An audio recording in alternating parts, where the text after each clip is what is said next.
Hello दोस्तों, हमारे YouTube channel में आप सभी का स्वागत है। जैसे इंसान की दुनिया होती है, वैसे ही सांपों की दुनिया भी होती है। जिस तरह इंसान के अलग-अलग स्वभाव और अलग-अलग चेहरे होते हैं, वैसे ही एक जैसी लंबाई, रंग रूप होने के बावजूद भी सांपों की प्रजातियां भी अलग-अलग होती है और उनमें जहर की मात्रा भी भिन्न होती है। आज हम आपको उड़ने वाले सुनहरे सर्प के बारे में पूरी जानकारी देंगे। अंग्रेजी में इसे ऑर्नेट फ्लाइंग स्नेक कहा जाता है। स्थानिक जगह पर इन्हें उड़ता हुआ सर्प भी कहते हैं। कुछ जगह पर इन्हें पैराडाइज फ्लाइंग स्नेक के नाम से भी जाना जाता है और अलंकृत उड़न सर्प भी कहा जाता है। इन सांपों की यह खासियत होती है कि ये ग्लाइड कर सकते हैं, इसीलिए यह बाकी सांपों से अलग होते हैं। यह स्नेक 3 रंगों की शेड में पाए जाते हैं, ब्लैक, ऑरेंज और ग्रीन। ये ऊंचे पेड़ों पर रहने वाले स्नेक होते हैं। इस वजह से इन्हें ट्री स्नेक भी कहा जाता है। इन सांपों की लंबाई 5 से 5.5 फीट तक बढ़ सकती है। यह सांप कम जहरीले होते हैं। इनके काटने से इंसान की मृत्यु नहीं होती। इनका जहर सिर्फ इनके शिकार पर असर करता है, जिससे शिकार पैरालाइज्ड हो जाता है और ये उन्हें अपना भोजन बना लेते हैं। इंसान को इन सांपों के काटने से कोई नुकसान नहीं होता। इन सांपों का मेटिंग समय जून जुलाई होता है और इनकी मादा एक समय में 8 से 12 तक अंडे देती है। इन सांपों का भोजन मेंढक, छिपकली, छोटे गिरगिट और छोटे पक्षी के अंडे हैं।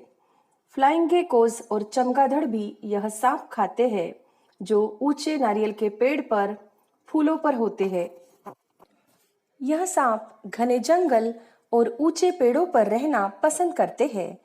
पेड़ की दरारों में या पेड़ों के जड़ों में जगह देखकर यह सांप सुरक्षित जगह पर अंडे देते हैं। अगर घर की छत पर गलती से यह गिर भी गए, तो घर की छत के शीट की गैप में यह सांप अंडे देते हैं। इन्हें फ्लाइंग स्नेक यह नाम इस वजह से पड़ा है क्योंकि यह सांप एक पेड़ से दूसरे पेड़ पर शरीर चपटा करके ग्लाइड कर सकते हैं। जब भी इन्हें एक पेड़ से दूसरे पेड़ पर जाना होता है, तब ये सबसे ऊपर वाली पेड़ की टहनी से अपने शरीर को चपटा करके फुर्ती से छलांग लगाते हैं और एक पेड़ से दूसरे पेड़ पर पहुंचते हैं और उसी वजह से इन्हें फ्लाइंग स्नेक कहा जाता है।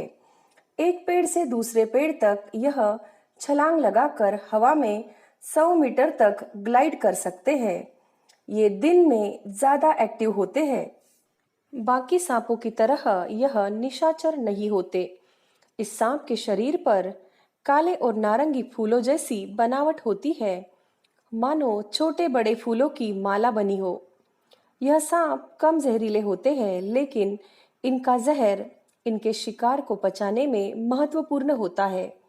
गलती से यह किसी को काट भी लेते हैं, तो इनके काटने से कोई हानि नहीं होती। काटने पर चक्कर आना और उल्टी जैसे लक्षण दिखाई देते हैं और नशे की अनुभूति होती है।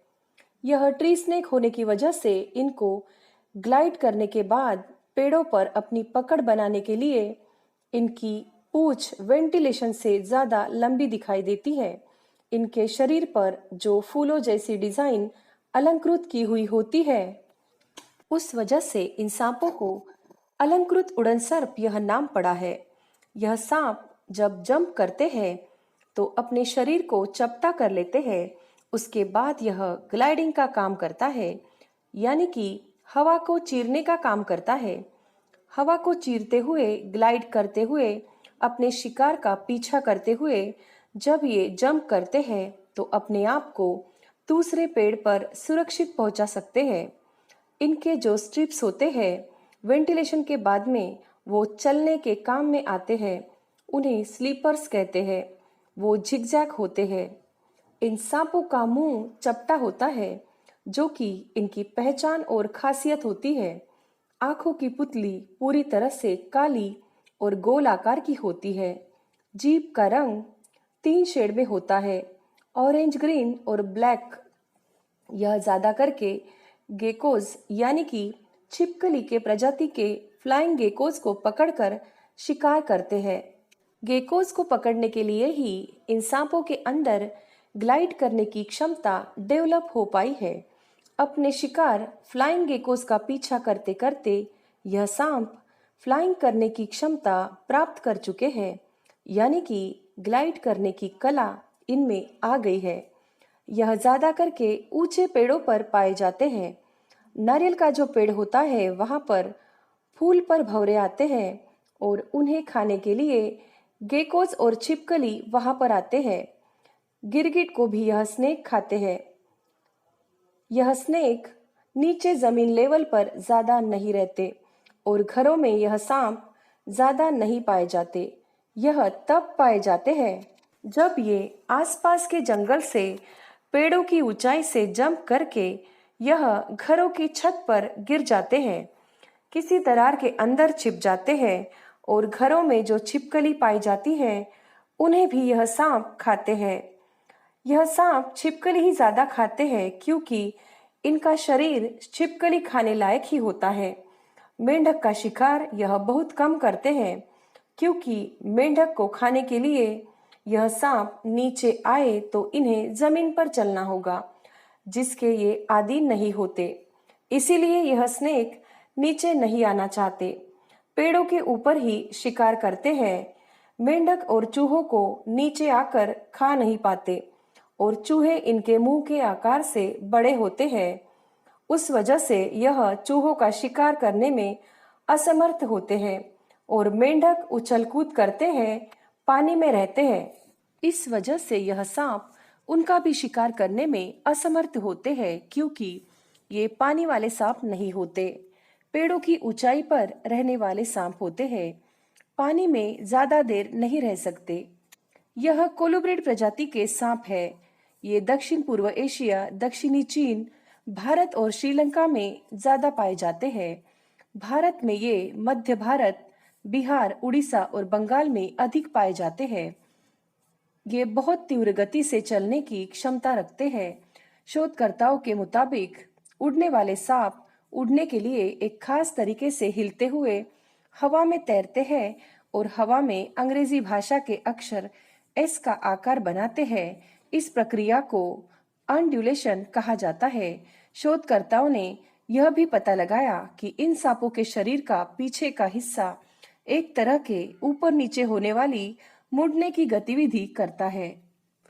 शरीर को फेंकने की यही गतिविधि इन्हें उड़ने वाला सांप बना देती है और इसी कारण इन्हें ग्लाइडिंग स्नेक भी कहा जाता है।